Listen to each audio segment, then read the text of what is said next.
waatahay saaxiibayaal halkan aan ku sugannahay waa balliga Dameerey oo ka mid ah balliyo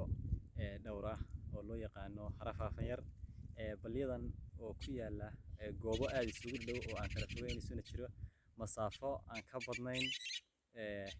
hal kiiloomitir iyo wax la mid ah ama 2 kiiloomitir markay u kala fogaadaan ayaa ka kooban ilaa 7 balli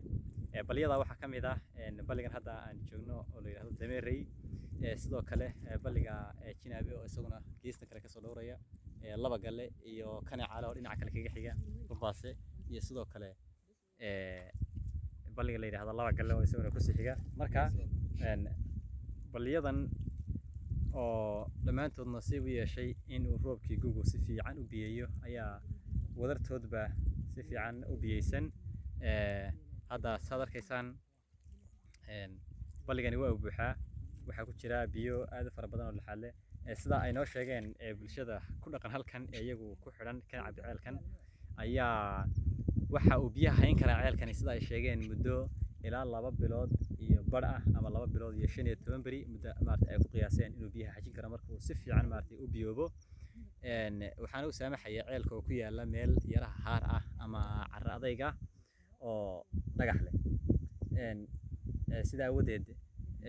muddo ayuu biyaha ceelkani haynaya oo laga cabayaa dadkii dunyaduna ay si fiican maartay uga cabayaan mararka qaarkood haddii uu roobku gugu soo degdego waxa laga yaabaa in biyo yar in lagu soo gaaro waa xilli maqrib ah galab gaaban ah ama cadceeddii hadda ay godka gashay shimbiraha ayaa agtayada aad uga dhawaaqaya codkooda maqlaysaan runtii waa dareemi karaysaan waa laydh aad u macaan oo runtii dareen gooni ah u sameynayso qof kasta oo maanta joogan qaadanaya halka aad nagala socotaan ama aad naga daawanaysaan waa boggeena Facebook nagu soo biir haddaan ka mid ahayn asxaabtayada horey maartay noola socotay insha Allah waxaan idin soo gudbin doonaa barnaamijyo aad idin xiiso geliya oo kala duwan haday noqoto kuwii dhaqanka haday noqoto guud ahaan nolosha reer guraaga barnaamijyo aan ka sameynay iyo sidoo kale taariikho kala duwan aad baad mahadsantihiin assalaamu calaykum waraxmatullaahi wabarakaatuh